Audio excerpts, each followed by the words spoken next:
You're good to Okay. go. Okay. All right. Hello, everybody. Welcome. It's good to see everyone.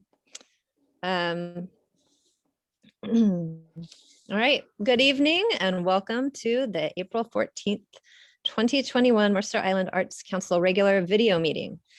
The time is now 6:33. I am Erin Vivian, Chair of the Arts Council.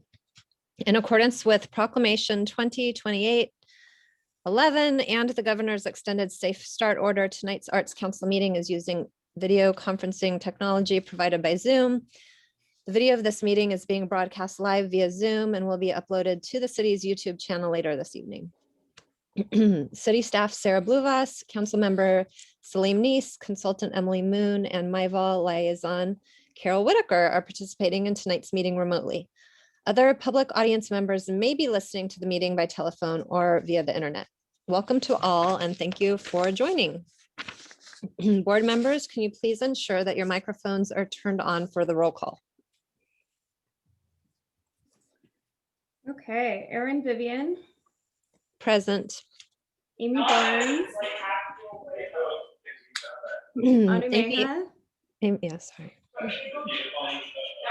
Eric Gordon, Present. Shishi Shakes, Present. Suzanne Scone, Here. and Gayleen Baden. Okay, thanks everyone. Hey, Sarah, sorry to interrupt. I just joined. Great, hi Anu Meha, glad you're here. All right, got ya. All right, excellent. First tonight, we will review and consider approving the March 10th, 2021 regular meeting minutes. Board members, may I have a motion to approve the minutes of the March 10th meeting? I'll make a motion to approve the minutes from March 12th or 10th. Thanks, Suzanne. 10th, March 10th. Yeah. Is there a second?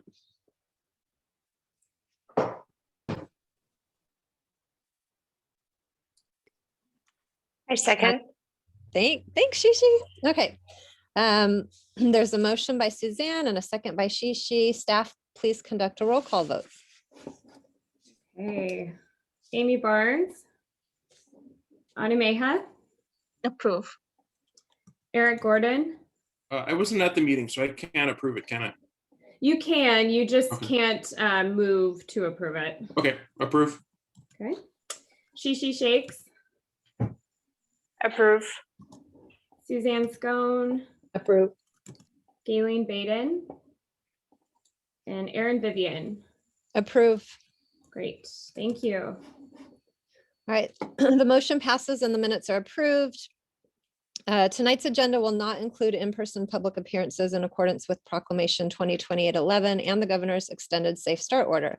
However, individuals wishing to speak live during the appearances portion of our meeting may do so by telephone or by using the Zoom teleconferencing application, provided they registered their desire to do so with city staff by 4 p.m. today. Staff will call on you by name or telephone number when it's your turn to speak. Is anybody registered to speak tonight? No, no appearances tonight. Okay.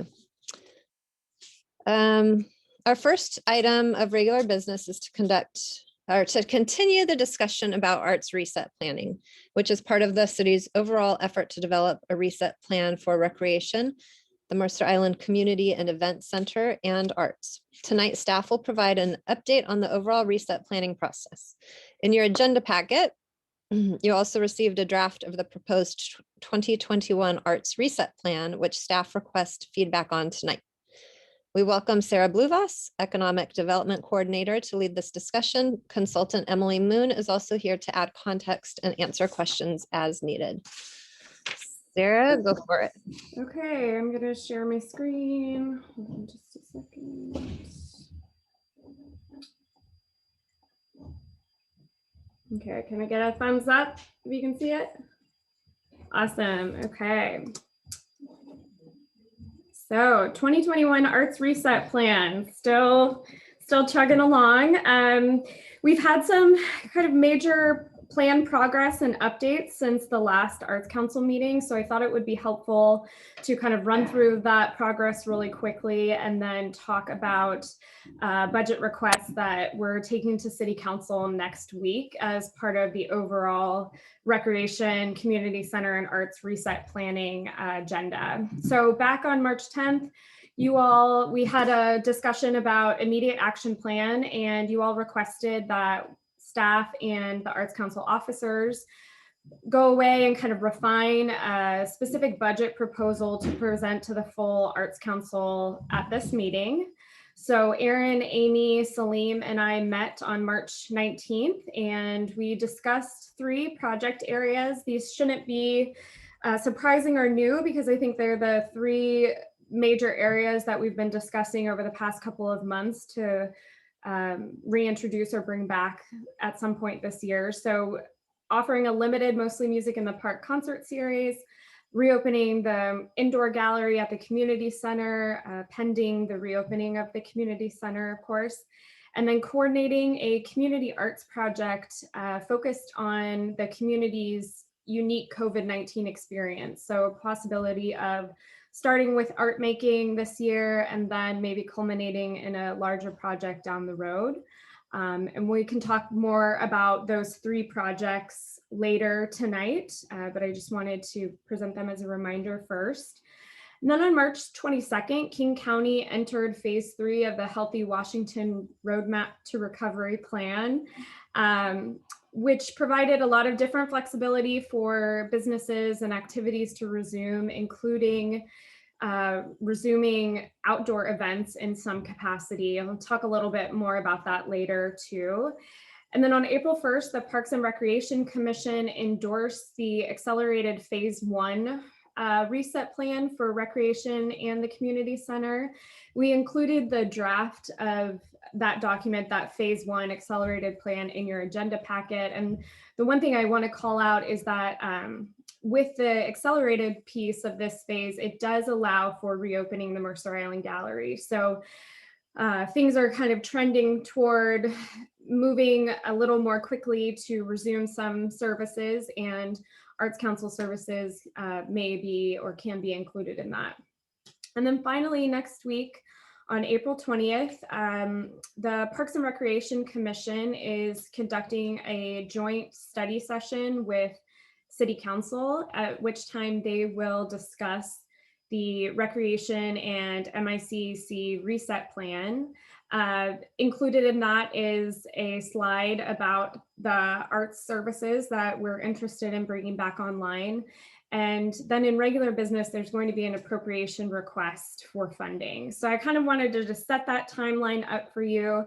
I don't think it's much different from the timing we've been working on so far, but I did want to let you know some of the more accelerated changes that have, or updates that have been happening in light of the changes in King County. So what does that mean for arts and upcoming City Council agendas? So as I mentioned, there's a study session next week. It'll include a slide about arts programming, namely interest in bringing back limited community events like Mostly Music in the Park, reopening the indoor gallery as it works with reopening the community center, and then facilitating that community arts project. As part of the regular business appropriation request, the city staff are requesting to appropriate the remainder of the Recreation Recovery Plan Startup Funding Reserve. That's a long name. This is funding that was set aside in the 21-22 budget process in anticipation of needing some funds to support implementation of this reset plan as it started to unfold. So staff will go next week to request that we appropriate the remainder of the fund. And within that, we're asking for $20,000 to support the Arts Reset Plan items for 2021. Additionally, the city was awarded a grant through For Culture, the Art Sustain Support Program, which is an annual program that we receive funding from pretty regularly. And this year we were able to submit kind of maybe I'm not sure how to describe it. So not a robust application in light of a lot of arts organizations and communities still being impacted by the pandemic and being unsure about when they would resume services. So we had more flexibility with submitting for that grant. Basically just had to put our name in and let them know that we were still here and would like funding. And then we were able to get a little bit of a bump from our last appropriation, our last award through that grant program. So in May, we'll go back to City Council, likely on the consent agenda, and just request authorization to accept that grant and appropriate the full amount to support the 2021 programming. So from an operating budget perspective, because I know that this has been a big topic the past several months, you know, we can't necessarily do anything if we don't know what kind of funding is available. So with these two pools of funds, it brings back a 2021 operating budget, what I'm calling it, of $30,580. This budget request provides funding for project-related expenses. So very similar to the operating budget we would go through prior to the pandemic at the beginning of each meeting, and you know, assign funds to various projects. This funding will be available to use for things like band fees, art making supplies, advertising to promote programs. If you decide, you know, you want to try to contract with a community organization to present something, to, you know, offload some of the capacity, that would fall under this as well. What it doesn't provide at this time is a sustained staff support for the administrative, programming, and other program or project needs. And I just put a note here that staff support means both a staff liaison and assistance from other departments. We need to do additional work this year to really articulate the staffing need and anticipate going back to City Council at a later time for that request. So at this time, you're still stuck with me. I'm still here supporting you in the best of my ability, although my capacity is wearing very thin these days, but I will continue to work with you all and kind of transition you into, you know, your next phase of work as the Arts Council.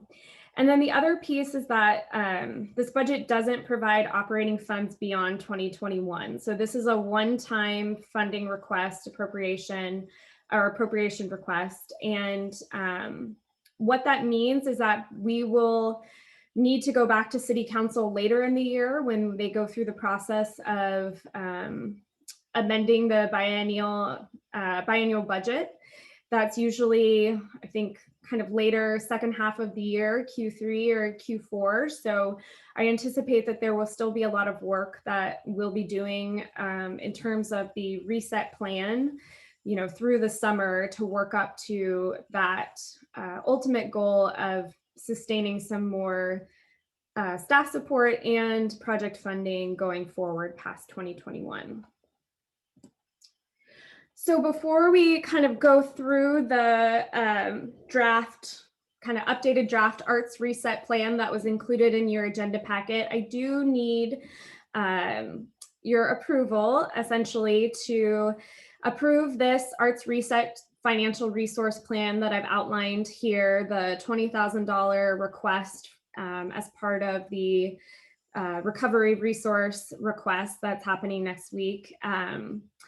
As well as, you know, going back to City Council in May for the authorization of the grant funding. So to bring you back to that $30,000 of funding availability for projects this year. So approval to, you know, approval for that financial resource plan, and then your endorsement to include the request of the $20,000 as part of the rec recovery plan appropriation request next week. So I'm going to stop there before we move on, and I'm going to stop sharing my screen and ask for any questions or comments. I know Erin has seen this before, so I wonder if she has any feedback for anything I may have missed. No, I think you covered it really well. I just waiting for questions from others. I'm sorry. I was going to make the motion and then we could discuss it. Yeah, or- that works. I'd be happy to make the motion. It just disappeared from the screen though, but I'd like to make the motion to accept the plan that staff has proposed tonight and to request that they go ahead and go in front of city council to request the $20,000 from the recovery budget for arts. And I'd also like to thank the people that worked on this. And they made a nice, clear plan for us, and I really appreciate that. Thanks, Suzanne. Do we have a Looks like Anna has a question or something. yeah, but I'm just trying to think. I'm sorry, I'm totally blanking. We need a second and then we discuss, or do we discuss? No. Need a second to discuss the motion, yeah. Thank you, Salim. We need a I'll second. second. Thank you, Eric. Okay. All right. Discussion is open. And also ditto to Suzanne. Thank you for everyone who's put this together so clearly. Sarah, Emily, Salim. I think it's really, really positive thing to look forward to moving forward. So thank you. And did you have a question, Anameha? I do. I thought we discussed the plan and we kept 3 items, but they were different than this, and they were much more open for interpretation, so that as the year progresses, we could pick and choose what exactly we wanted to do. Now this is like kind of we have selected, and this is the only thing we want to do. Why did we change that? So my understanding from the last meeting was to go away and work with the officers and with Salim to develop a budget proposal for some specific programs that you all could present this year. We heard a lot from members that, in addition to planning needs, you really wanted to present something to the community. So that's where this specific funding request is coming from. It doesn't take away from some of the other areas that we discussed, and we can talk about that a little bit more after this, related to kind of policy development, program evaluation, and community engagement, all of that. We still need to complete that work in order to get to that kind of longer term budget request and staffing requests, both for 2022 and beyond. So this is really an attempt to kind of satisfy both sides of the coin, having a clear enough idea of ways that you would use funding this year for some limited programs that, by all accounts have been successful in the past and could, given new guidelines through the county and through the state, could be doable within the pandemic scenario. But then we still need to work on those other pieces as well. So this is kind of really just hyper-focused on 2021, providing you some resources to do it. If it turns out that, you all approve this financial resource plan for 2021, City Council approves the appropriation next week, and then we find out that, we don't have bandwidth or the guidelines won't let us do a community event or something like that, we can certainly pivot. So this is kind of a catch-all to some degree, trying to balance a lot of feedback and interest that we've heard, especially in the last meeting. Okay, thank you for that. One more question. Reopening the Island Gallery at the Community and Event Center, does that mean that we'll put up the art and people can come and see and purchase, or does it also mean that we can use Community Center for other art-related activities? I actually see Emily has her hand up, so I think I might let her chime in about that, since she has more of a pulse on the whole overall plan for reopening the community center. Great, thanks, Sarah. Thank you for the question too, Anna. I did raise my hand because I just wanted to clarify what opening the community center means.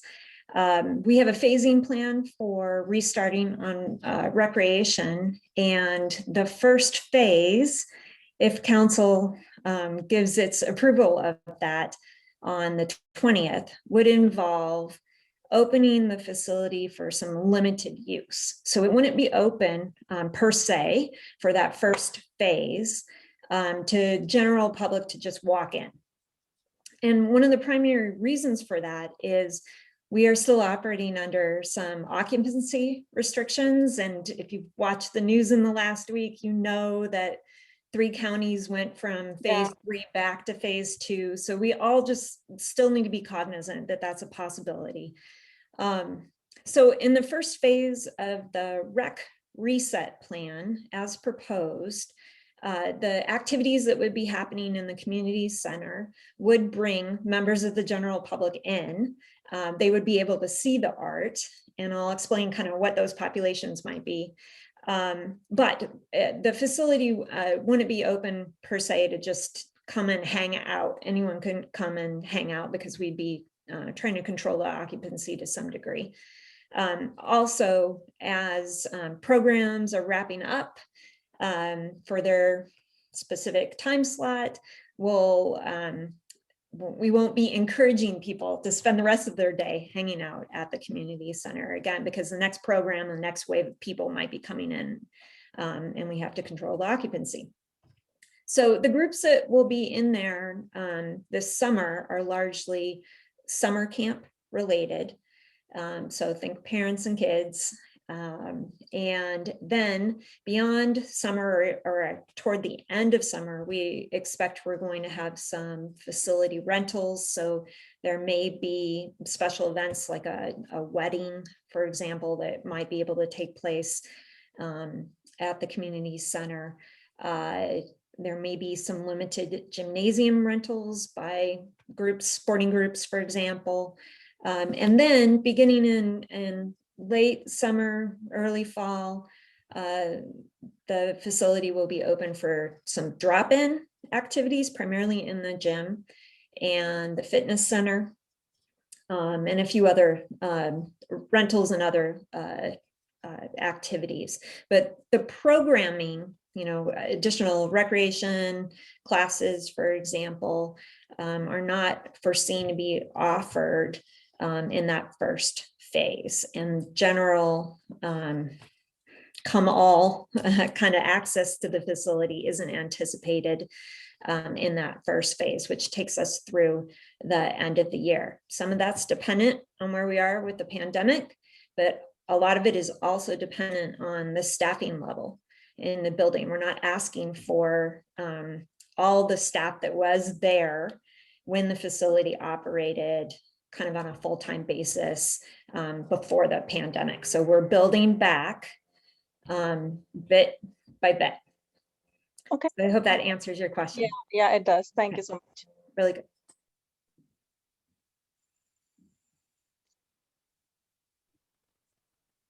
Thanks, Emily. Does anyone have any other questions or comments? I had some thoughts as you were speaking, Emily. I wonder if it would be possible. Well, one is a question. Well, they're both questions. One is, would it be possible if we get our arts plan approved and we get some sort of limited reopening of our gallery to maybe think about building into one of the first opening phases, possibly some sort of art council gallery viewing, like once a month, there's a time slot set aside where we can have invite a limited amount of people to come view, like our gallery openings were, but it's limited and a designated time, occupancy limited, to sort of promote some bringing people specifically to view the art who might want to buy it. Would that fit in possibly somehow? Sure. We can definitely talk about it. Here's what's going through my head. That first phase includes the Arts Council conducting special event. And what was foreseen was the Mostly Music in the Park limited series. As for in building, which has different implications and restrictions, that first phase did not contemplate having a community-wide special event. Now, you asked for something that was that, but perhaps with the occupancy controlled, limited invitation or something. So there might be a possibility of doing something like that. In my thinking, I have to turn that around and say, okay, that's not community-wide special event because that activity isn't in the first phase. It's in a subsequent phase when we actually have better staffing levels and hopefully are past the pandemic a little bit. But we could think about it more as kind of facility rental, where again, you understand who is being invited, you understand how many people, that sort of thing. And if we think about it as more of a facility rental, there might be a way to say that it's consistent with that rec reset plan. Okay, thank you. Then my second question was, I'll come back to it. It just left my head, sorry.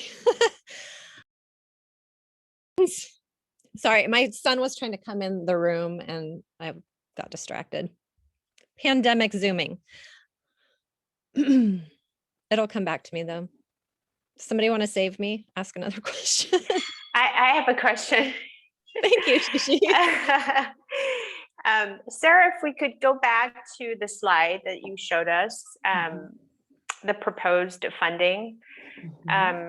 And there's I believe the 20,000 proposed that I just would like to understand in a little more detail okay, so what this budget request provides, funding for project related expenses, what it doesn't provide. So I guess I'm just looking for some answers to clarify the staff support for administrative programming and other program project. And I know that Emily did touch some on that, but it's still not very clear to me. And that's partially something we still need to articulate. And I think it is in part tied to kind of the priorities you all have, not only this year as an Arts Council, but going forward over the next few years. So from a staffing support perspective, previously, pre-pandemic, you had a full-time staff person in the Parks and Recreation Department who was both a staff liaison and a program coordinator, so worked on all of the administrative aspects of working with the Arts Council, things like running the meetings, but also helping to stand up all of the different programs and services. Additionally, there's other staff support that goes into a lot of what the Arts Council did previously. People like parks maintenance staff who've assisted with different projects, public art events, all of that. Other recreation staff, other staff in different departments, depending on the needs. So we really have to still kind of drill down into what those needs really are, and then just determine how best to allocate the support either across one staff person or potentially multiple staff people, part-time in one area, part-time in another, that sort of thing. So that's a piece that we still need to identify. And I wanted to call it out here just to really emphasize that this funding request would provide the coffers to produce a program like Mostly Music in the Park from just a project budget standpoint. So if it's $15,000 to do 3 concerts in the park, that includes band fees, sound engineering, advertising, whatever we determine a COVID-19 safety plan and protocols need to be, and anything else associated with that event. that $15,000 could cover that. It doesn't necessarily cover the associated staff time to produce such an event. I know we've had conversations recently, the past couple of months, about like hiring a contract event coordinator or someone who can really, take the program and run with it, which is definitely a possibility and something that you could use these project related expenses for. But you just need to keep in mind that contractors, volunteers still require some sort of staff oversight or support, whether it's through the contracting or organization, communication, all of that. So I just wanted to make sure that that was as clear as possible, that it's truly only the project related expenses, not the other overhead associated with staff time. Thank you very much. That's a very good answer. Anybody else have any other questions about this or other pieces of this conversation? I just would quickly add, for everybody's benefit, that the opportunity in this one-time funding for this limited basis kind of events is really for us to vet out and prove that we can do this with a very minimal staff touch points. To the extent that we can, as an arts council, show that with a slightly increased budget on the event side, by bringing in outside contractors to do things like coordinate the event, maybe, if we do music in the park, but we hire music in the park event coordinator manager to manage the 3 or 4 events, which means finding the sound people, doing the advertising, the marketing, some of the things that the staff traditionally did, that we as an organization might get a higher operating budget to be able to do more because we have less going into fixed staff expense. Sarah was 100% dedicated to Arts Council at one point. That was a pretty hefty staff allocation for a department that had a budget that was $30,000, $40,000. I mean, the staff budget was more than double the operating budget. We could potentially look at reversing that if we can prove this out. So I'm excited to see if we can do this, and especially do it in a way that has a very minimal impact on staff and is successful in terms of organizing a community event. That is good context, Salim. I also have one more question then. Does this also mean that we would get additional funding if this is successful? I mean, I would certainly support it. I'm on the city council. I would talk to my colleagues about supporting it, but I don't see why, if you were looking at the Arts Council and you were saying you had a full-time equivalent employee and a budget of 40 grand, if all in that cost you 140 grand, if we were to come back and say, we no longer need an FTE, we want 10 hours a week or something of staff support, or maybe it's even less than that. Maybe it's 5 hours a week. Plus we want to increase our operating budget to $80,000 a year. I don't know why the council wouldn't support that. It would be a big benefit because the community would get more programming and the city would contain those costs. Awesome. Thank you. Yeah. Thanks, Salim. Yeah, it makes me question, before Sarah came here, we had staff support. 100% staff support. I mean, there was it wasn't one person providing all the support. It was a blend, I think, of multiple people providing the support. But Arts Council was designated only a certain percentage of their work time, I think. I'm just curious what that used to be. Yeah, I think what we had is we had half of a very expensive, she was like superintendent level, kind of just below director level. I think prior to me, it was someone who spent half-time Arts Council, half-time special events.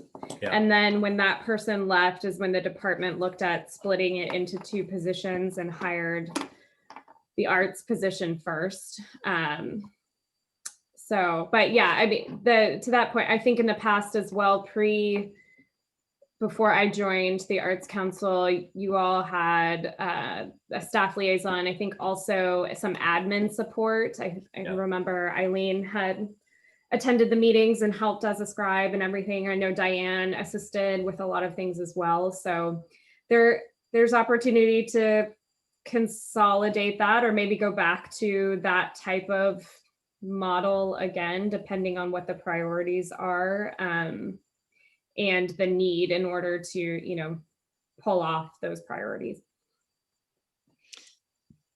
It also, something we were thinking about as we look forward to defining the staff role a little bit better in the future, is to maybe separating some of these functions out into more not administrative, but the hands-on event functioning tasks versus the more high-level policy, I guess, management of assets type role, and how that we could look at maybe splitting that into two separate people or two separate roles through the future, like as we move on in the future, possibly.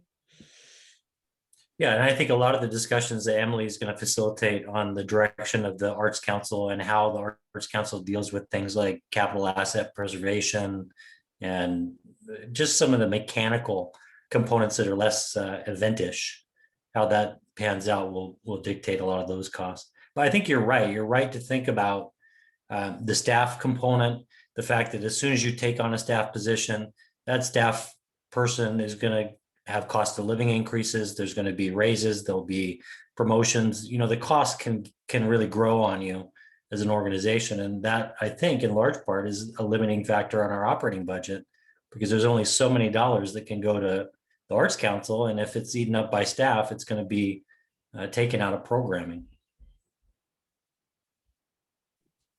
Got it.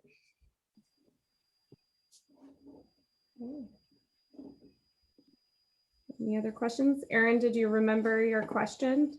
I did, but you know, it's not relevant at this point. I can ask it later. Okay. Time for a vote. Yeah, it sounds like maybe we want to just move it on to a vote. We have a motion, we have a second, we've got some discussion, no one proposed amendments. So I guess we can, do we need to do this as a roll call vote? Yeah. Sarah? Okay. Yes. Okay. Suzanne Scone.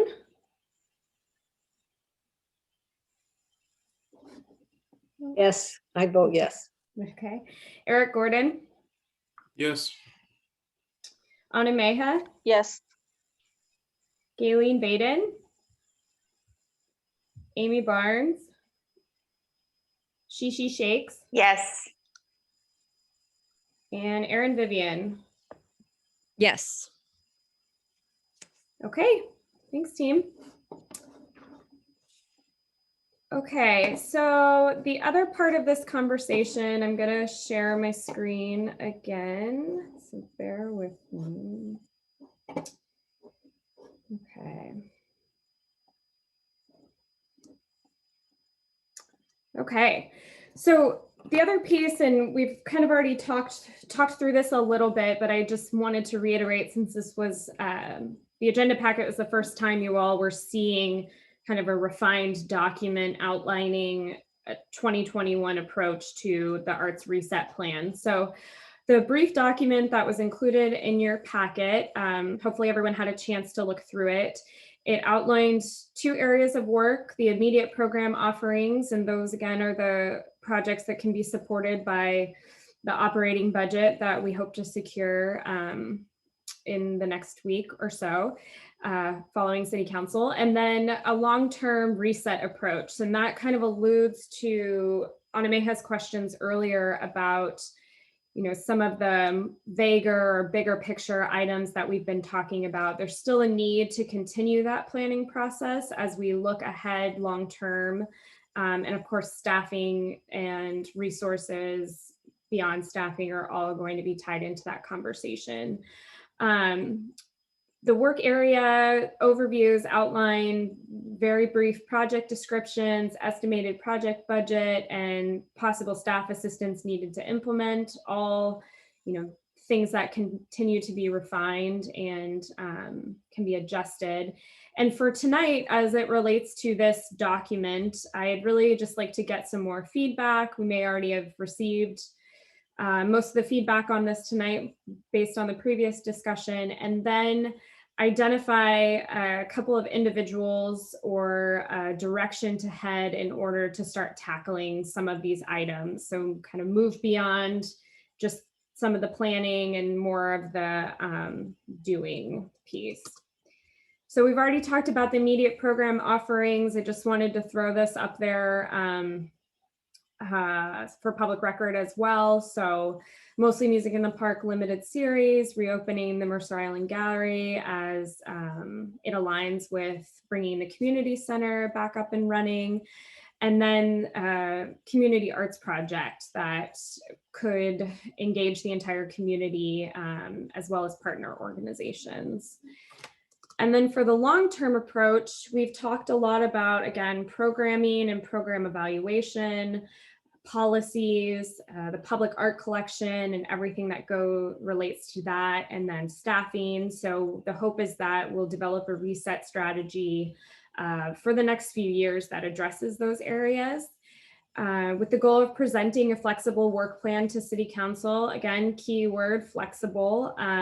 We want to look at 2022 program offerings and future budget requests, the prioritized list of the policy needs, prioritized list of public art needs, and then start identifying those staff resources. A couple things to note, I really want to emphasize the flexible piece, and Emily mentioned this earlier.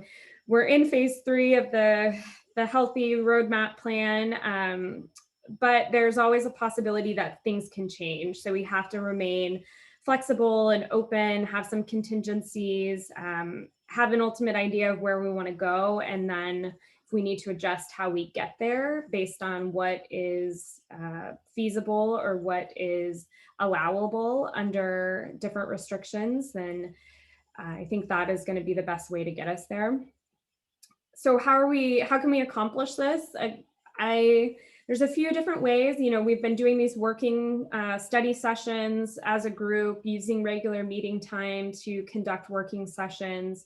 We anticipate that from May through August, there will still be some big longer term reset work that we need to do.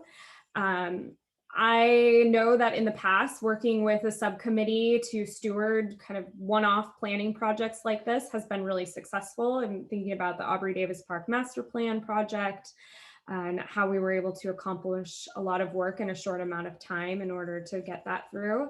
So you all may consider forming a subcommittee or, identifying a couple individuals to really help steward this project in partnership with staff. And then I know there's still major interest in engaging the local arts community and residents and what that longer term plan looks like. So, TBD on that. I know we've talked about doing surveys or some other ways to engage the community. We'll have to identify kind of the resource needs for that, but I still think that that'll be a big piece of this, or a critical piece at least of this, in order to help refine what you all are focusing on over the next few years and the services that you're bringing back to the community. So that was a quick run through in hopes that you all were able to read through the document and came prepared with some ideas or questions or additional comments. But really tonight, no motions needed for this piece, but I'm really just asking for feedback and hoping that we can get to a consensus where we can commit to this plan as the Arts Council work plan for the rest of the year, as well as potentially identify some members to work with us to lead or coordinate these different project areas. So with that, I'm going to stop sharing again and open it up again for questions.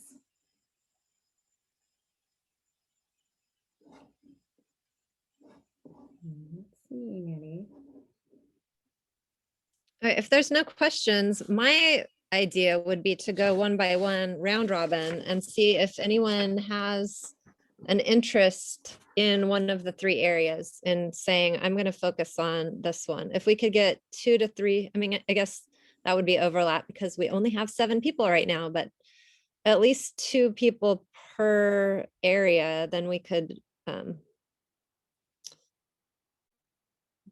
start planning and working outside of these meetings, hopefully. I have a quick question. Are we able to meet in person at all at a subcommittee level? For socially distance or anything outside? Sometimes I feel like we could get work done faster in person than on Zoom meetings. Is there any, what are restrictions on doing that? I think that we can be open to that approach. As far as I know right now, the city is still exploring a hybrid approach to boards and commission meetings and other public meetings like this. So ones that the public needs to attend. We haven't gotten direction on when this would trickle down specifically to the boards level. It's really focused on city council right now. But I think for the subcommittee level, I think it really depends on personal comfort level at this point. You know, as long as we're following the guidelines from the state, I would probably recommend outdoors if at all possible. I mean, I know the weather's been really great this week. Hopefully it keeps up. I think this is a great chance to meet out at the outdoor gallery and brainstorm and that kind of thing. So I definitely think that if we are able to identify some individuals who are willing to work on items outside of meetings, then we more than happy to kind of leave it up to those individuals on how they want to meet, when and where and what capacity.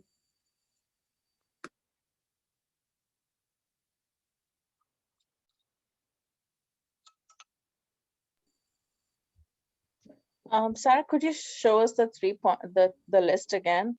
Yes. So that when it's asked of us, we can look at it and share our interest. Okay. Let me go back. So there's kind of 2 pieces. There's project ideas, programs that the group has repeatedly expressed interest in presenting this year. So, you know, something like Mostly Music in the Park, to offer concerts this year will be a pretty heavy lift, but I think that if there's excitement around this piece and, you know, engagement and enthusiasm, I totally think we could pull something fun off. Today, I actually attended a webinar about reintroducing outdoor arts events and got some really interesting ideas for how other communities, other arts organizations have been trying this out, tried it out last year and what they're focusing on this year as restrictions loosen. So I think that there's probably some cool new things that we could try. The indoor gallery, you know, Carol is on the call, Carol Whitaker from MyVol. She and I have had a lot of conversations offline, and I know she sent a message to at least Arts Council officers kind of expressing interest in MyVol helping to reopen the gallery, especially knowing that it's a really important space to display artists' work, and a lot of art spaces like that are going away right now or having trouble reopening. So I think that MyVol would be interested in working with us to do that. And then the Community Arts Project, again, I would say is probably the loosest project we've discussed. There have been a lot of really cool ideas about some sort of art making in response to the pandemic, maybe culminating in something like, you know, an online book or some sort of presentation that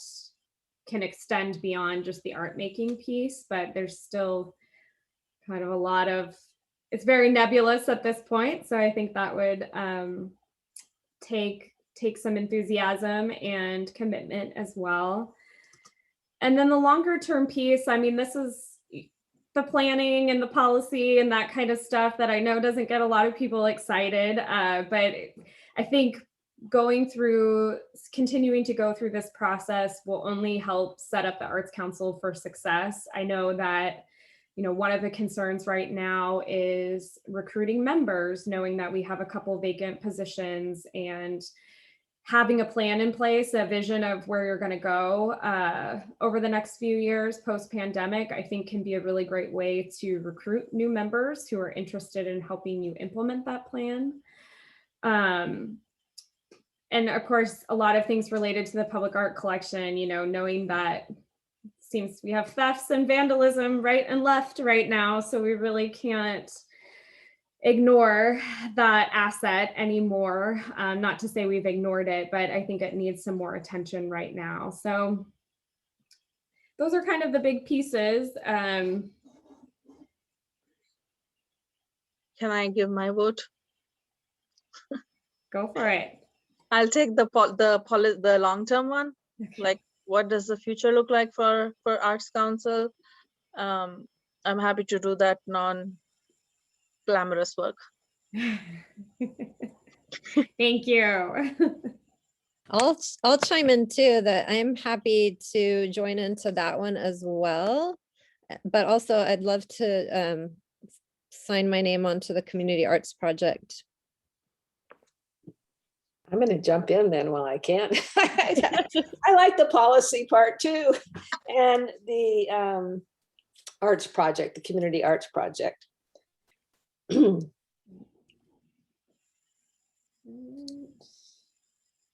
Well, Come on, guys. I'll Get do the gallery. Oh, thank you, Eric. And you know what? I'm going to just sign Amy's name on the gallery too, because I think she has some interest in that one. And you can put your name down. I think if we had no more than 4 people under each category, then I think we're fine to meet outside of these meetings, right? 4 or under. correct. So, the more the better on each one, because up to 4, if you have 4 people on each, in each area, I feel like more can get done. I can be a backup on the policy if anyone changes their mind. All right. Thanks, Eric. I'm undecided right now. I'm having some health issues that I need to deal with for now. My term is coming up in June, and so I've not decided depending on how the health results are, whether I will renew or resign. So I'm not going to assign myself to any project yet. Okay. Thank you, Shishi. Sorry to hear that. And yeah, no pressure. Take your time, think about it. Give us a call. Let us know. Thank you, Erin.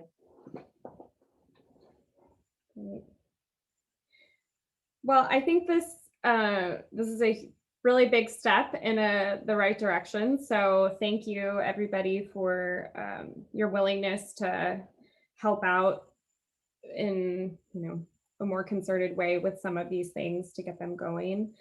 Again, I sound like a broken record, but just reiterating that things are still up in the air with everything. So if plans need to change, if we need to redirect energies, we can definitely do that. But I think this is very helpful, knowing who's interested in kind of stewarding some of these projects going forward. So I will definitely follow up on some of these pieces, probably not until after the city council meeting next week, but know that we are progressing forward. And it looks like, Suzanne, do you have a question or comment?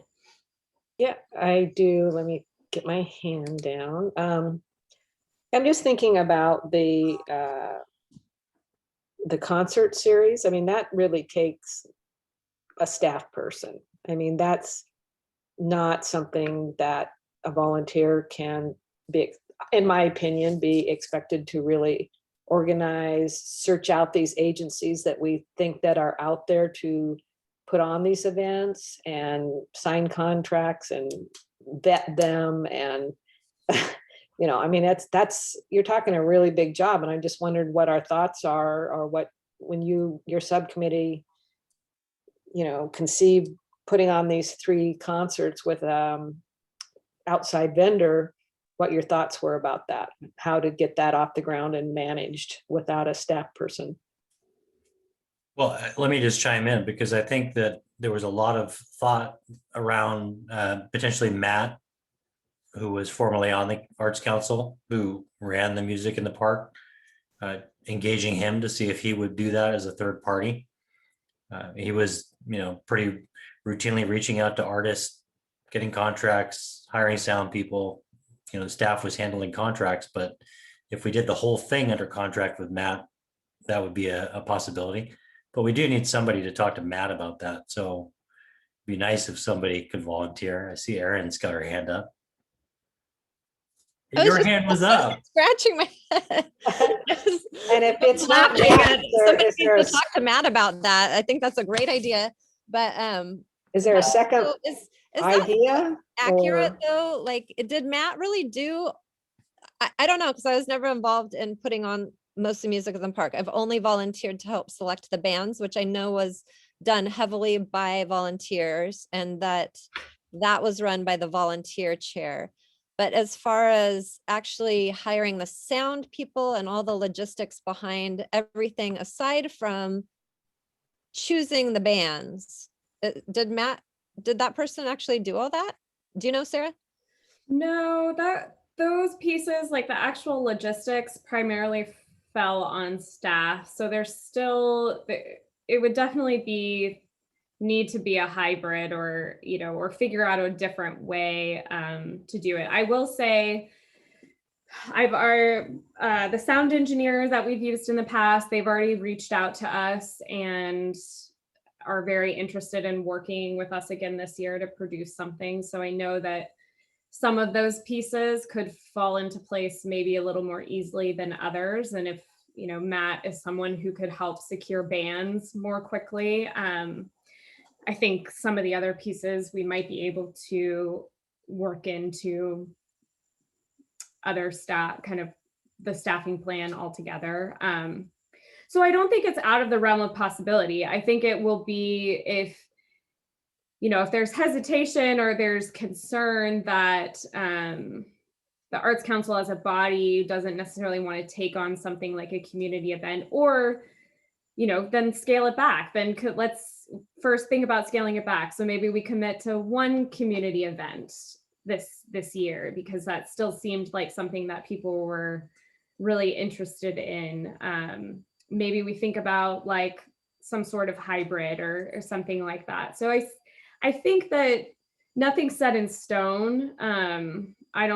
I agree. No one probably wants to waste time planning a huge event that isn't actually going to happen. But I do think that there are ways to flexibly and creatively pull off something like that within the guidelines of what we're allowed to do right now. That's a good point. And at this point, we just need to think about, this is our largest ask, our hopeful plan. And right now we just need to go to city council. But I have just wrote call Matt down on my calendar. So I'll call Matt and see what he has to say. Suzanne, did you have a hand up? Anna Mayhew was before me. Sorry. And then Eric, and then yeah. Suzanne, then Eric. I just wanted to chime in and say I like the lean model more.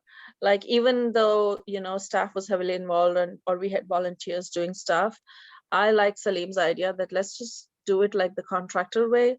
Let's hire Matt and then have him contracted with the city and have him manage everything. He could hire volunteers or have other people to do the logistics and everything. Looks like the sound engineers have already reached out to the city, so some of it is already taken care. I think we should think more in terms of how to be more lean. That's all I had to say. So Erin, if you want a wing person on the call with Matt, I'm happy to chime in on that. Okay, thank you. Well, we'll coordinate with that. Matt might just become the term for this person who we That's will right. be hiring. Whoever it is, it's Matt. Eric, did you have, or Suzanne, sorry, Suzanne, then Eric. Well, sort of lost my train of thought, but I just want to make sure that we're feeling that we're being assertive in what we're trying to get done. I don't want to say to the city council, we're going to give you 3 concerts, and then it almost sounded like, well, but if we don't, we don't, you know. Do we return the money then, or I don't know. I just would like to get ahead of this to feel that it'd be nice to talk to Matt before you even go to city council next week, or at least have 2 or 3 other alternatives outlined. You know, I'm not familiar with how this works, so I guess that's my discomfort is that I'd like to know, oh, you can find these people everywhere. There's 5 of them right here on the internet that do this kind of thing, that contract for cities and put on programs and for concerts and do all the legwork and the setup and the space and the sound. And I just feel better knowing that we can actually provide what we're saying we're going to provide. Suzanne, on that point, my sense is that there are, if it's not Matt, that there are people that would be happy to do a job like that right now. Okay, good.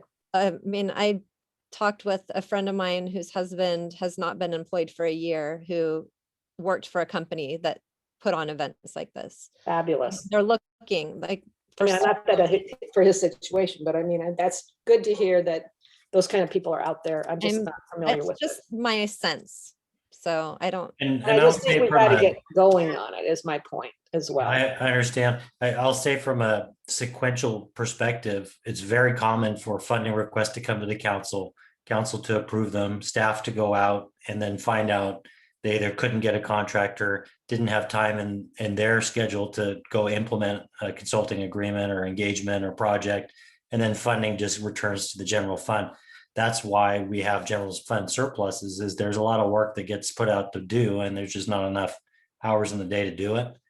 But there is a chicken and egg issue. We can't really go seeking someone to put on concerts without a budget. And so we kind of got to go to council, ask for the money. If we get it, then it's up to us to go prove that we can do it. But I wouldn't be heartbroken if we had to turn the money back, because the ground game changed. COVID said we couldn't have a gathering, or the crowd size was too small, whatever it might be. We couldn't pull it off, but I think we could find a way to make this work.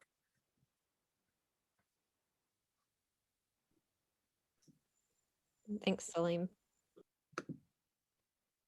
Eric, that did help? you still have a question? Yeah, you can put my name down for involved with the Mostly Music in the Park. I think it's our most popular event. So any kind of, if it's a single day event, which is longer on a Saturday and we pull off one day, I think it's important to try. So, and I also remember Matt co-chaired it with, I forget her name, the last time we had Mostly Music in the Park, and she always maintained that she would be involved or wanted to be involved with Arts Council. So Jessica. I think we could probably Jessica, yes, reach out to her as well. She was pretty involved with that. And then lastly, it's not like any bands have anything planned right now. I mean, their schedules are all wide open. I think any band would be pretty excited to participate. If anything, we'll probably get too many options. So I think we could at least maybe at a single day event or something, we could pull something off. Thank you, Eric. Great. Well, I don't have anything else on this topic. I don't know, Emily, if you have anything that has bubbled up in your brain listening to this conversation and as it relates to the overall reset plan effort. No, I'll just reiterate a little point about timeline. This is a little bit of a shift in train of thought, but Sarah, you spoke early on about upcoming next steps and points of contact with the city council. So April 20th is the joint meeting with the Parks and Rec Commission and city council to primarily introduce the rec reset plan, the strategy there. So encourage all of you to watch that or to read the packet materials.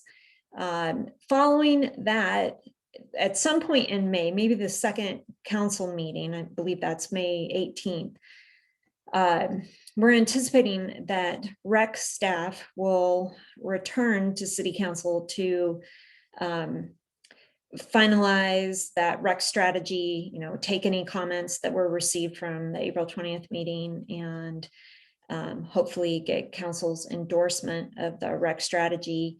Hopefully we'll have already on April 20th received the appropriation to get started on phase 1 implementation.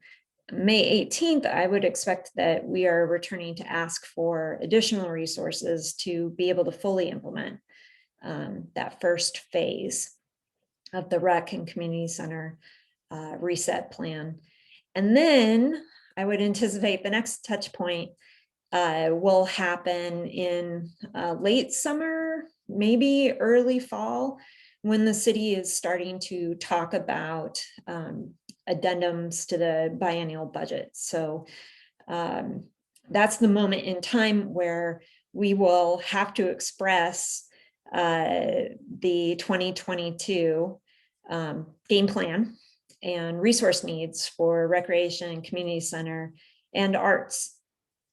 And other departments have, because they were part of the biennial budget process, they have that year to budget. They may also need to adjust it post-pandemic, but recreation, community center, and arts is in a different place. We have to start from this zero and tell the city council what 2022 might look like and ask for those resources. So that's the next goal line that I have in focus, is making sure that we're having a good conversation with all of you on what we think 2022 looks like and what we think we're going to need, and being able to put forward that proposal to the city council late summer, early fall. So Arts Council work on that needs to be wrapped up late summer, I would say.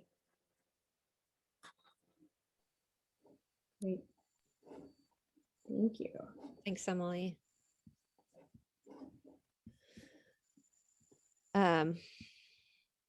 With that, shall we move on to the next agenda item? Sure.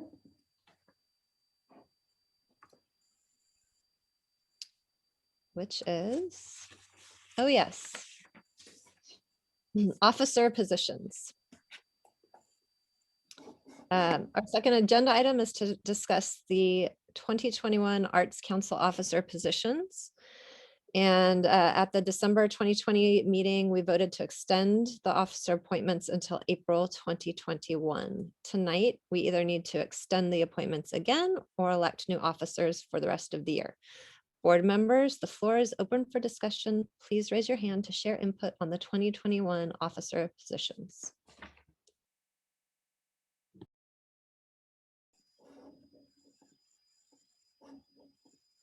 Looks like Eric has his hand raised. I vote to extend.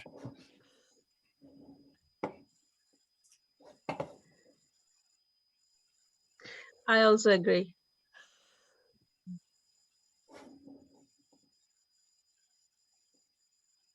That is if they're willing. Sorry, Aaron, if you're willing. Well, I don't know if there's a motion on the floor to be voted on yet, so. I told Sarah this, that I am happy to stay in this position, although I don't know if anyone has ever stayed in this position this long. I don't want to leave it vacant if nobody wants to step in, but I would love for somebody, if they have more time than I have to offer right now, or if somebody has big ideas or feel like they can spark our group even more, I'm happy to. Anyone, I don't know, call me outside of the meeting if this is like putting pressure or weird vibes on anyone. So we can talk about it outside of these meetings if you want. If anyone like feels shy to raise their hand during a Zoom meeting, I totally get that, but happy to talk with anyone if you're interested. And I don't know how Amy feels about extending hers, so.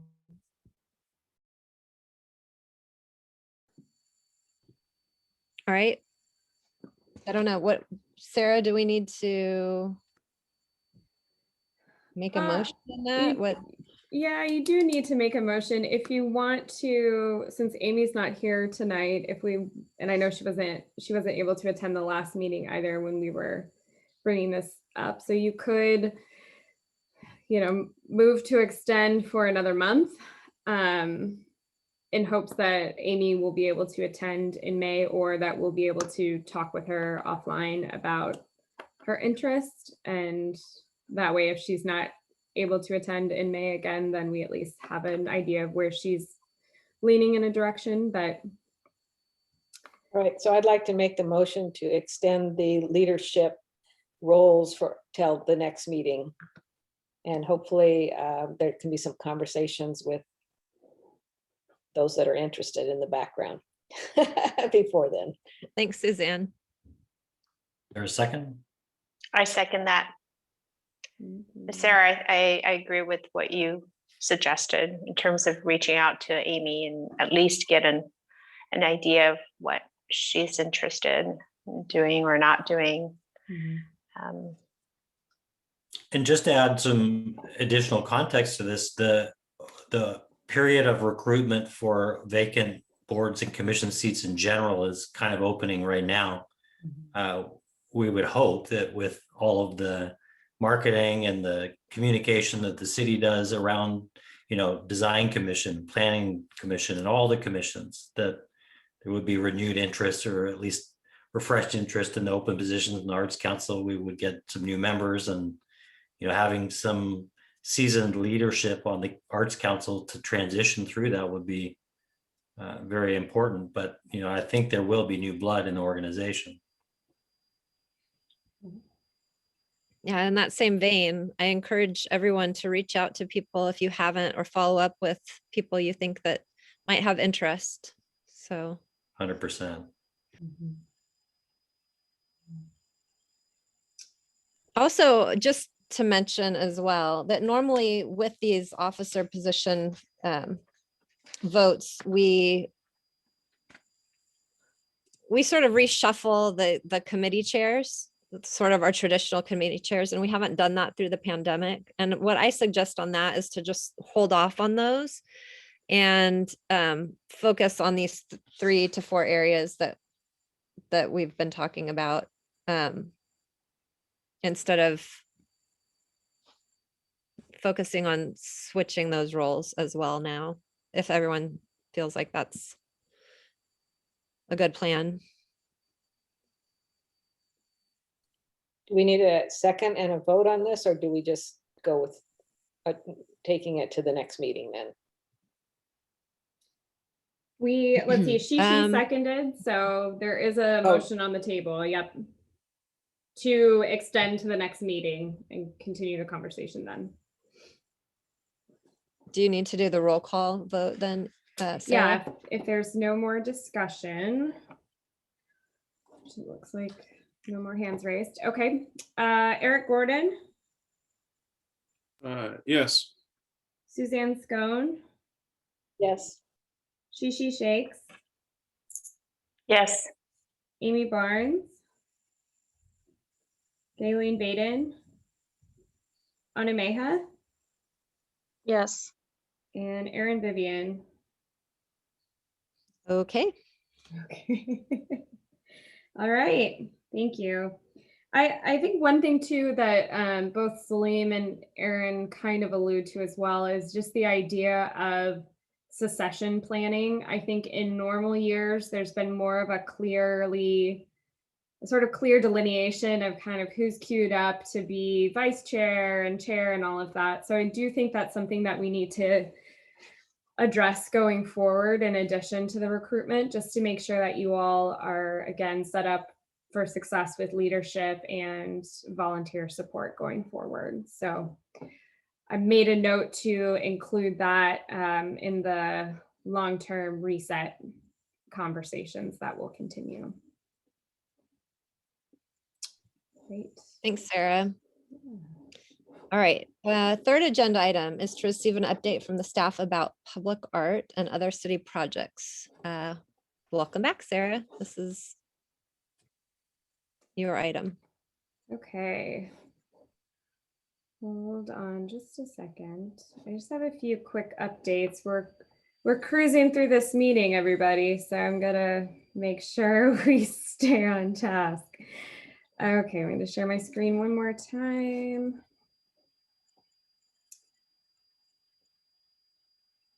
Thumbs up. Good. Okay.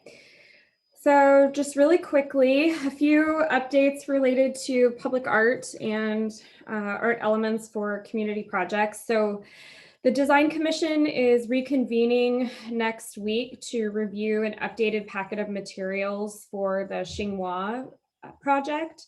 There were some inconsistencies in exhibits in the packet that was shared on February 24th. That was part of the design review. So we are taking it back to Design Commission for their final written approval. After that, I'll reconnect with the architects to discuss the Fireflower reciting. We haven't had a chance to reconnect with them since the February 24th meeting. So I need to follow up on that, but we'll wait until they get through next week's meeting. Additionally, something that's kind of exciting and may sound,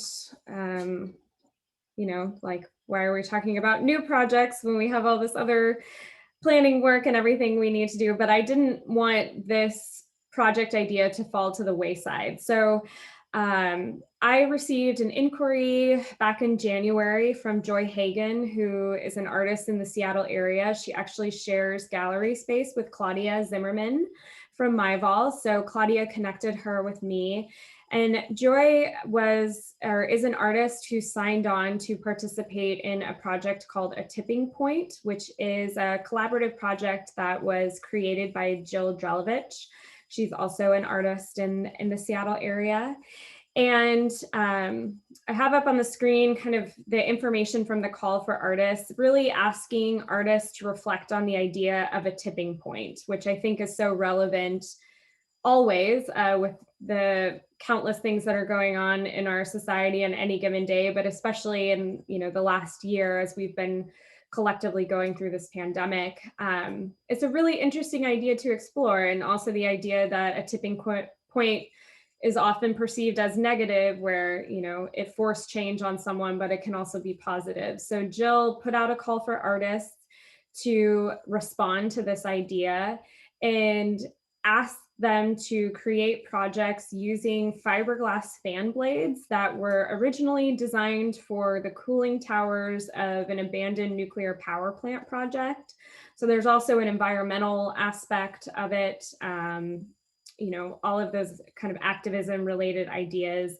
The piece, the kind of mock-up that you can see here on the screen is the design idea or the project idea that Joy submitted with her project proposal. So I had a couple conversations with them. They would like to come to the Arts Council meeting in May to share more about this project and some of their ideas, with the possibility of installing the pieces on, maybe in the outdoor gallery or another area in the island. They're very excited about the possibility of working with the Arts Council, and just wanted me to preview this project idea, since I think this is the first time it's crossing anyone's tables right now. So just keep that in mind. There will be more materials that are included in your council packet for next month. I'm happy to answer other questions about it. It's all very kind of high level, again, nebulous in some regards, but I think it'll be a really good conversation, at least to welcome them in May. And then finally, just a few other public art updates. We did a partial deinstallation of the contrast distance project in the outdoor gallery due to some vandalism. The art site condition report came in, so I'm working on evaluating that, and identifying the near and long-term public art maintenance needs. We've also finished processing the claim for the counterpoint theft, and we're working on reimbursing the artist. And then just, this is more just a reminder and just to keep it on everyone's radar. We still are storing several works of art that were damaged and had to be deinstalled at our Public Works facility. Later this week, I have a meeting with our Deputy Public Works Director and Parks Operations Manager to talk about this and some other needs related to repair and reciting. So, you know, just to reiterate, the public art collection is still out there. It still needs some love. So the more work we can do to identify kind of a sustained plan for keeping it bright and beautiful is most appreciated. With that, those are my public art updates. I have a public art question quickly, Sarah. It's unrelated to that update, but whenever I pass the new light rail station and see the progress happening there, I'm curious if the city has been kept informed on the art that is supposed to be installed there, or if that just once we helped them.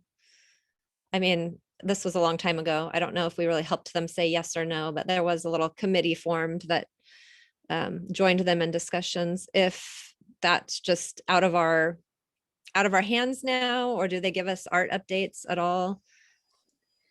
I'm not sure if there have been specific updates on the artwork that's being installed. I know that it's already been selected and at least the apparatus for hanging it is already installed with the rest of the station, but I'm happy to follow up and just see if there's anything related to a timeline that we should be made aware of.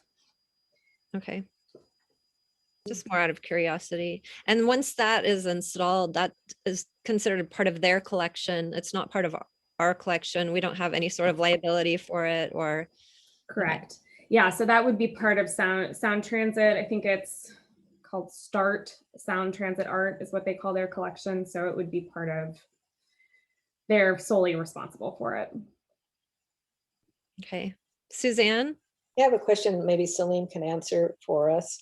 I think there's huge opportunity with the Link Light Rail, since it's going to be here in a couple of years, and we have our sculpture garden, and we've got our economic development person and Sarah now trying to me, link light rail to our retail businesses and restaurants in the town center. Where are we with our sculpture garden and planning of these, what I'm sure someday will be magnificent plazas welcoming people to and from Mercer Island? Well, I think that's a huge question. You have the pros plan, which is underway, and to some extent, I'm wondering if the art gallery is wrapped into the pros plan because it's in the park. You have the Tully's former BP Arco site, which is a public-private partnership that has been put on pause and is now in somewhat of a replanning phase, reconsideration phase. And then there's the litigation with Sound Transit. So I'm not sure that anyone in the council has a more clear future for what might unravel in that area, except there's a lot of opportunity. And that as soon as we find an actionable path forward, I'm sure that we'll start acting on the opportunity. But I think it is kind of unclear at the moment.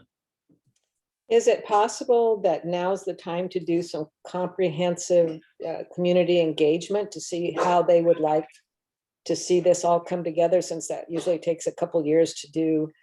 Oh, sorry, dog barking problems. Visioning, planning, goals.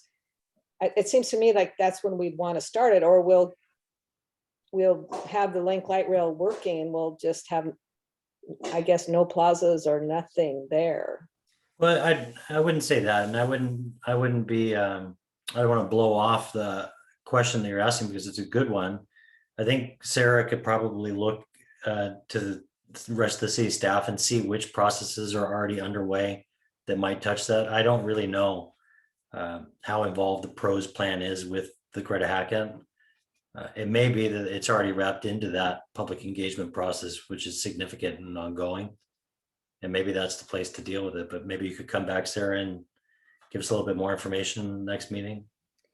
Yeah, definitely. And to piggyback on that, remember that the outdoor gallery is technically part of Aubrey Davis Park. So it was included, not very specifically in the arts and culture visioning that we did, but it is noted as a key art space. So you can certainly use guidance from that plan as a starting point too. But along with the pros plan, I think, one of our goals in the community planning and development department is to look more long-term at economic development planning, which I think would involve a broader look at town center, since it's the primary business district on the island. Not sure when that work would start though. So I definitely, I think the pros plan is a really great idea, looking back at the Aubrey Davis Park plan. But yeah, I'm happy to come back in May with some more updates on that piece in particular. Thank you.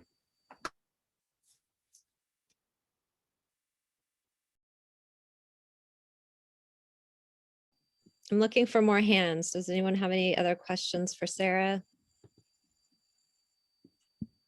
No, well, I think that I feel really good leaving this meeting now that we have a very well articulated plan. While it's not necessarily like defined that we have to do this, at least we have something written down, and I think it expresses very concisely what we've been discussing over the past few meetings. So I'm excited about moving forward, getting the ball rolling, hopefully getting council to approve our plan, and then we can start some real work again. And that's good. So with that, I think that we should adjourn the meeting unless anyone has any burning questions. Last chance. No? Okay. So our next meeting is Wednesday, May 12th at 2021 at 6:30. Please remember to report your volunteer hours for January through March 2021. The links to report your hours digitally are included in the agenda for tonight's meeting. No other business? Final chance. All right, so there being no other business to come before the Arts Council, the time is now 8 o'clock. Wow, and the meeting is adjourned. However, as a reminder to the board members, please still stay seated until the city staff has terminated the Zoom broadcast. Thank you, everybody. Stay Thanks, everybody. healthy, safe. Have a great night. Thanks.